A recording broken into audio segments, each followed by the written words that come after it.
Alright, how is everyone doing today? And welcome to my channel. This is an educational channel. Our purpose is to tune you into some great theories of everything, give you some, some grounding for your paradigm shifting and your awakening to 5D consciousness, your formation of a holistic worldview, and even your quest for better spiritual, mental, and physical health. We focus on cosmologies and grand unified theories, all-encompassing theories. Also,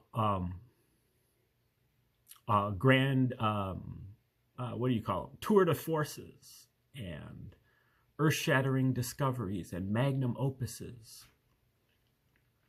And most of them are coming from obscure sources that you probably never heard of before. And we're doing this. We really put together about 300 or so videos on ancient Egyptian tree of life, and also almost 600 videos on the reciprocal system of theory from Dewey B. Larson, which I think is the most comprehensive theory of everything out there. And today is our 247th day working on what we call the reciprocal church. We're taking many different sources and assessing their potential to help you out with your spiritual practices, all the way from ecstatic music and dance to extreme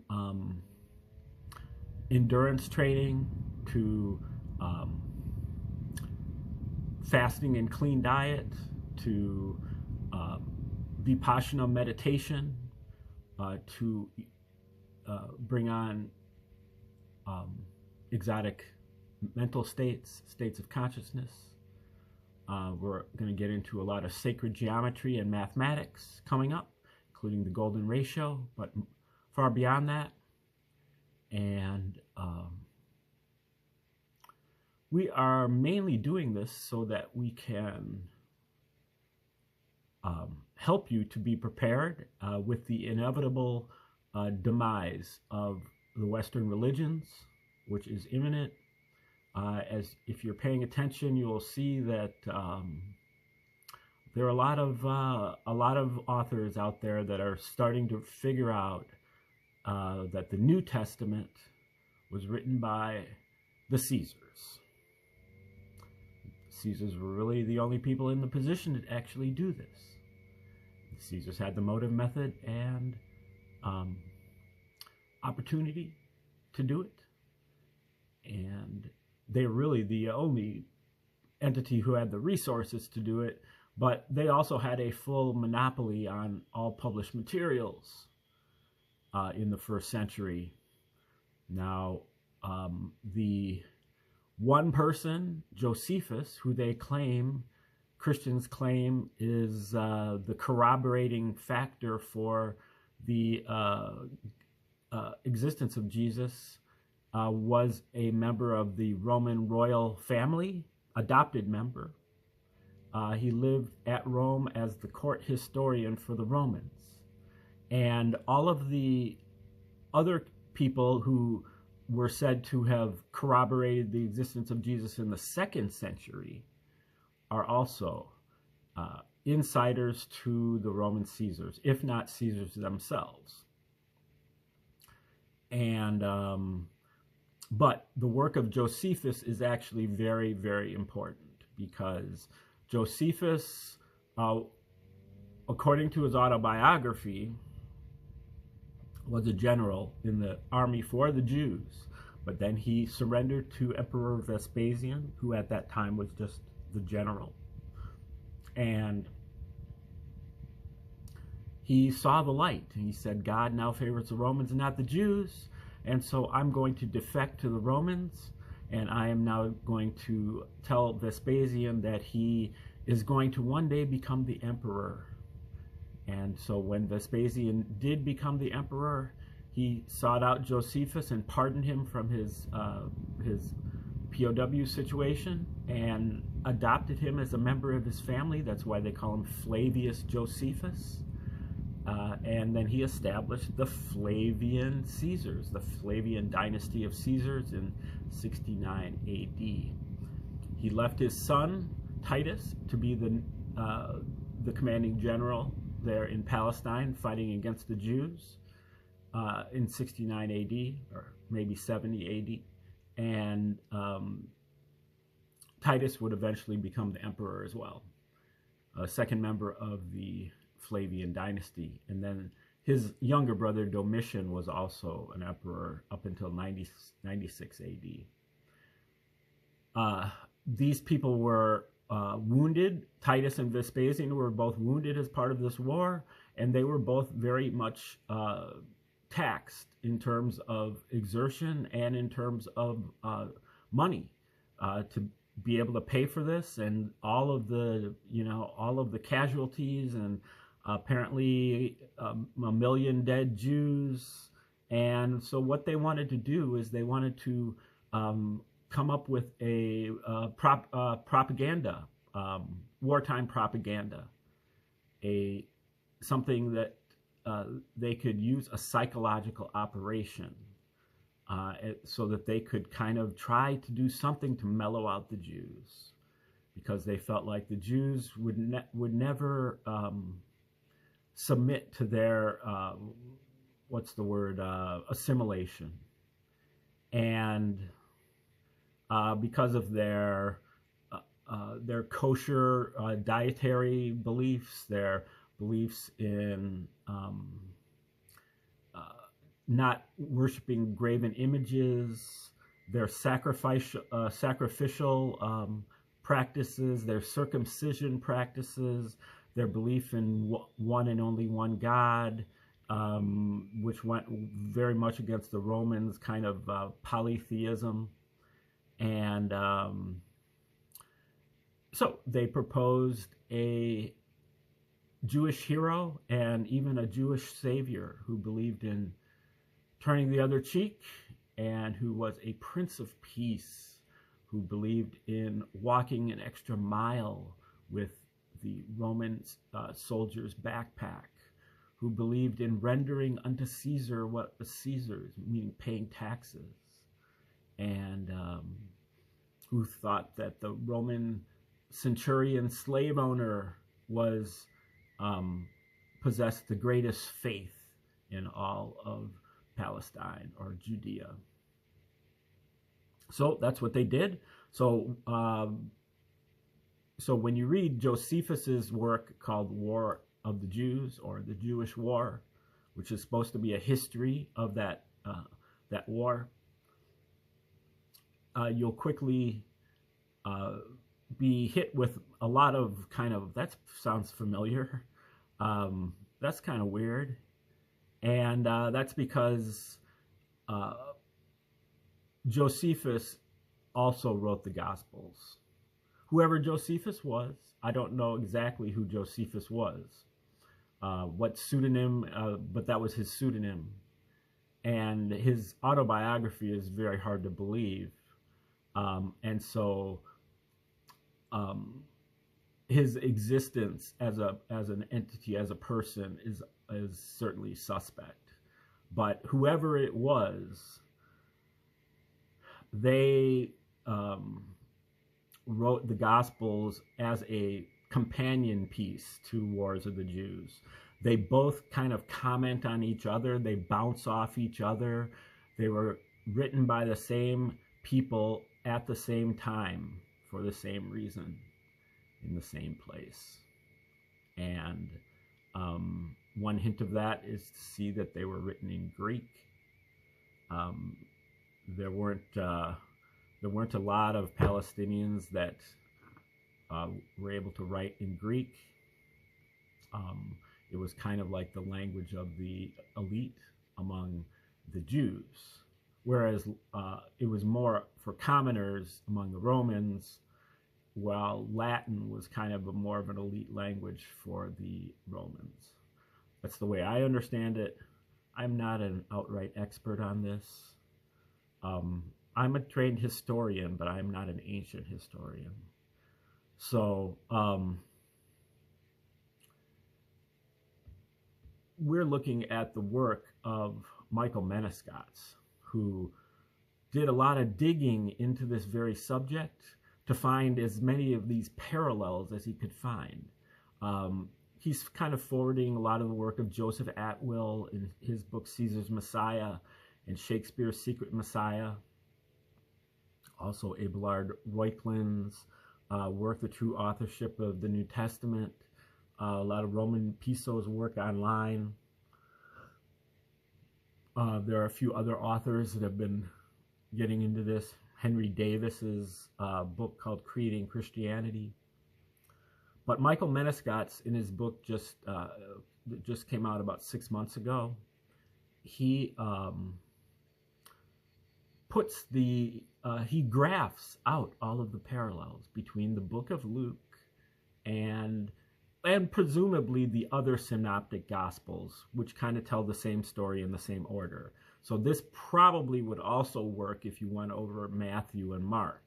But he just focuses on the book of Luke. He puts the book of Luke on the vertical axis from chapters 1 through 24. And he puts Wars of the Jews on the horizontal axis, paragraphs 1 through 694.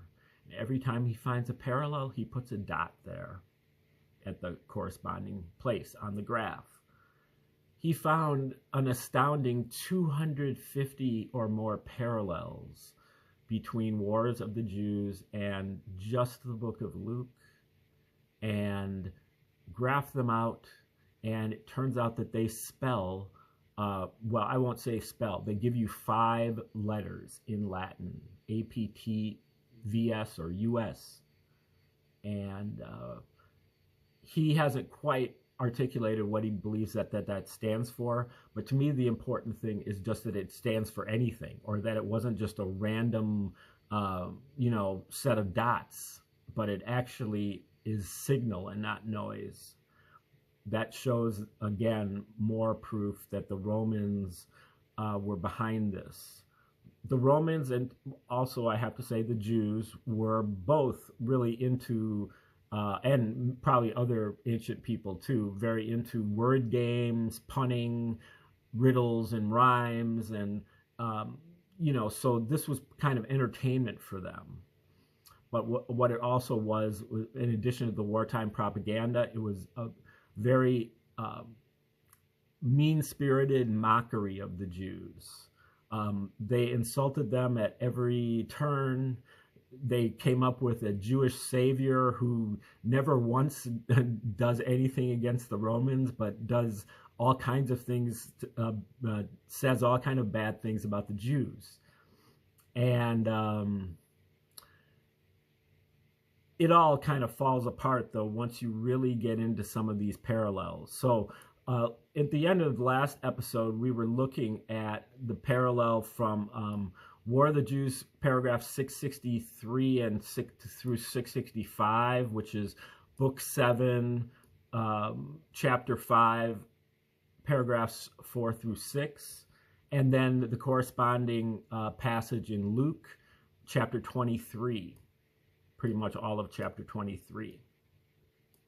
And I'm not going to read over that those passages again, but we're going to look at his analysis of the passages. Needless to say, there are a lot of interlocking parallels. Now, what sticks out is just how many parallels there are and how well hidden they are. They can be right in front of your face, but you have to kind of really analyze it to see that it's actually there. And that the books parallel each other. You can't say, oh, well, Josephus is just parroting the Gospels. The Gospels came first, and then Josephus is making riddles based on the Gospels. No, there are also situations where the Gospels parallel Josephus. They were both probably written approximately the same time, about 75 AD. And in fact, Luke might have been written a little bit later than that. So it's hard to say as far as which is first and which is last. I would assume that they were written at the same time. Now, there might be other parts like the book of John and certainly the book of Acts and the Pauline literature, which was written later. Scholars believe that the Pauline literature was written earlier, but the sources that I believe think that they were written by Pliny the Younger, who was also a member of the royals, Roman royals, between 100 and 110 AD. And the Arius Piso family, which was also another Roman family of nobles, who kind of disappeared from history at this time. And that's because Arius Piso wrote so many books under so many pseudonyms that he wasn't giving his name, and he was hiding behind all of these other pseudonyms, which include unbelievable names, not just the Gospels, but like all of the Apocrypha, and even going back into history and kind of editing history retrospectively, entering and including in the New Testament. I mean, in the Old Testament, Arius Piso, according to Reuchlin, wrote the book of Job, and he wrote he inserted several passages into the Old Testament that kind of pointed to the existence of Jesus in a later period.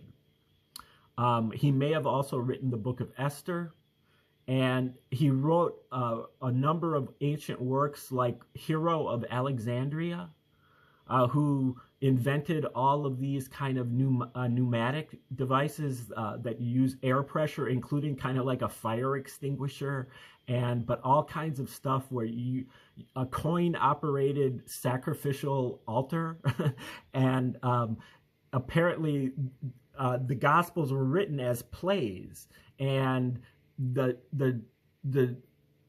Romans took over a lot of the pagan shrines and tried to turn them into Roman churches, really between 100 and 120 AD. And they would have their churches just tricked out with all of this technology that nobody understood. And so it just looked like God was actually in the house, because they had so much stuff that was going on that was kind of like remote control. He had a remote control like curtain opener. He had like a voice activated fountain. And not only that, but they also knew a ton of astronomy, and so they would be able to predict when there was going to be an eclipse or when there was going to be a meteor shower, and they would, say, well, God, if God comes down and there's an eclipse coming, then that's a sign for you to, donate more money to the church or whatever.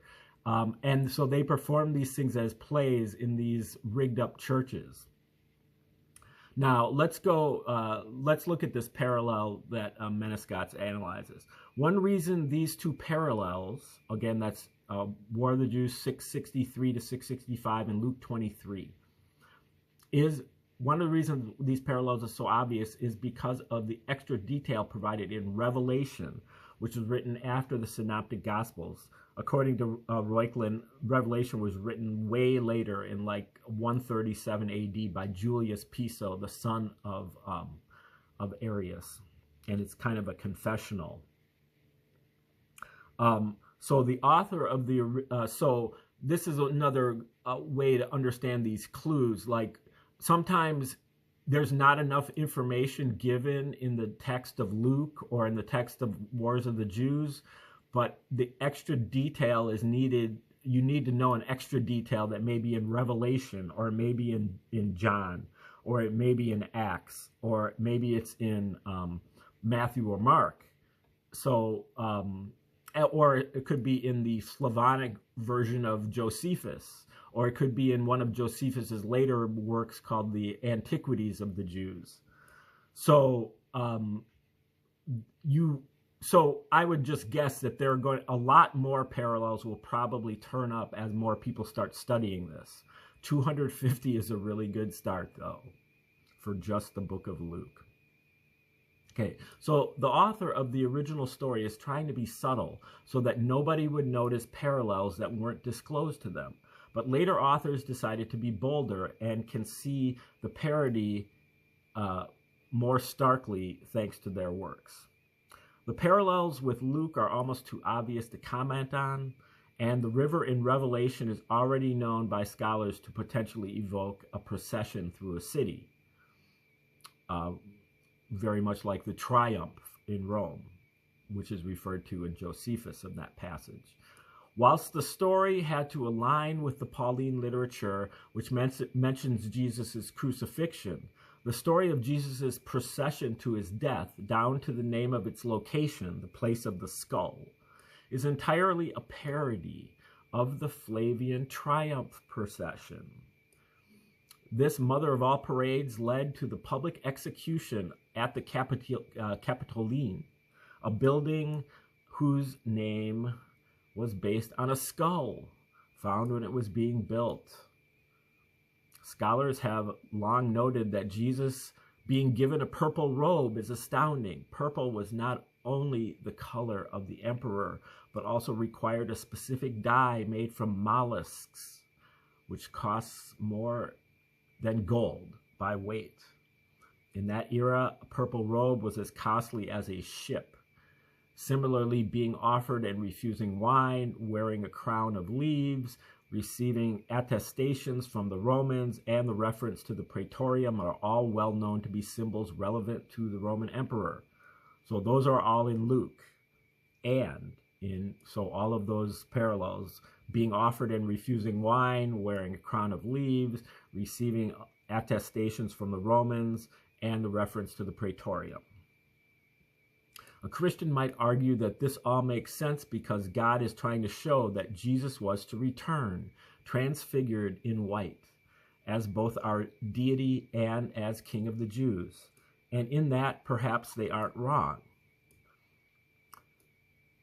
The next parallel is another fascinating one. Historians have long observed that Jewish war is silent on how General Simon, that's one of the leaders of the Jews, was executed in the next parallel.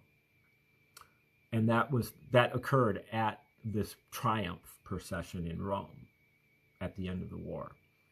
And our next parody has a painfully clear message as to how he died. Notice that its location deviates dramatically from the sequence of parallels that are in much the same order in the two versions. Okay, I'm embarking on a turn of the page, which takes a little bit of adjustment, but so far so good.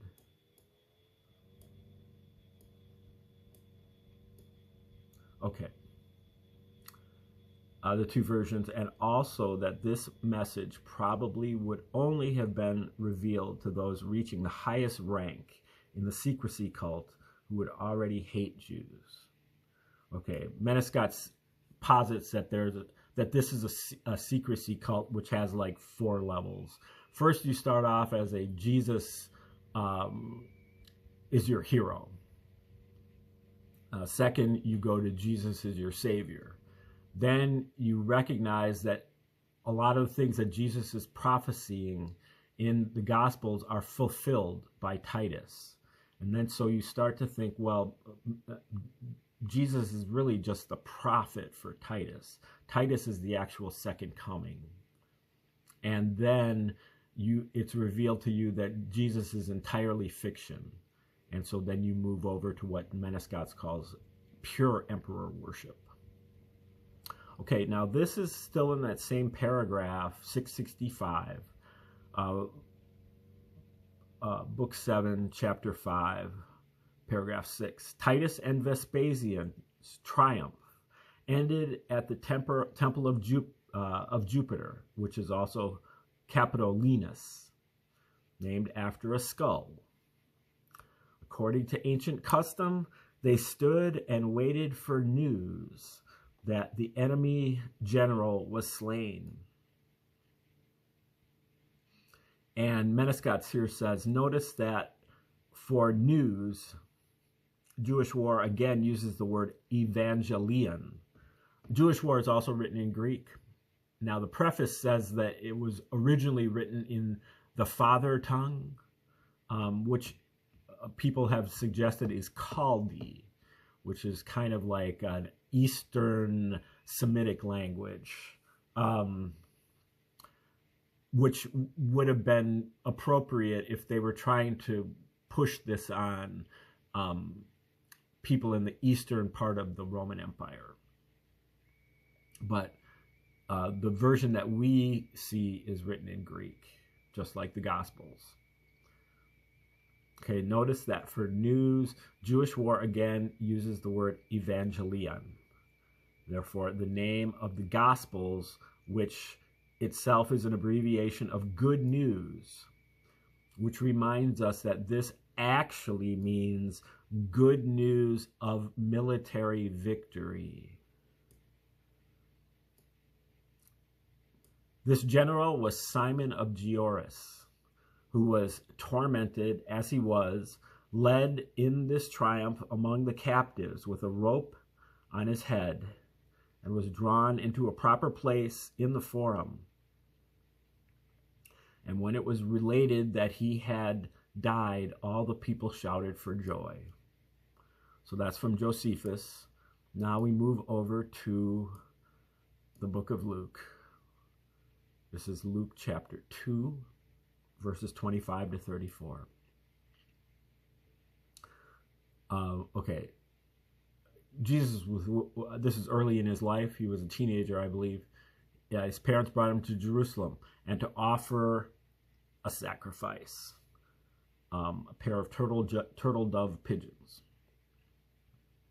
And there was a man called Simeon. It was, and I'm sure that's just maybe Aramaic for Simon, something like that. And there was a man called Simeon. It was revealed to him that by the Holy Ghost that he should not see death before he had seen the Lord's Christ. And he blessed God and said, Lord, now let your servant depart in peace, for my eyes have seen your salvation. And it is in John 21, which is the last chapter of John, verses 15 through 19, which there certainly is some contention about who actually wrote the last chapter of John, as opposed to the rest of it. Some people think that it was maybe written by just an associate of John. Apparently, it's dissimilar to kind of the rest of the chapter, of the rest of the book. But anyway, and it is John 21, verses 15 through 19 that offers much detail. When they had dined, after catching all the great fish in Lake Galilee, Jesus said to Simon Peter, Simon, son of Jonas, which is comparable to the Jewish guy who was executed over there, who was Simon, son of Gioris. So Simon, son of Jonas, do you love me more than these? And the parenthetical remark is here, apparently Jesus is referring to these fish. However, the fish on Lake Galilee were a metaphor for the Jews, which they were a metaphor for the Jews earlier in that parallel between I will make you fishers of men, which Jesus says on Lake Galilee to Simon and Andrew, and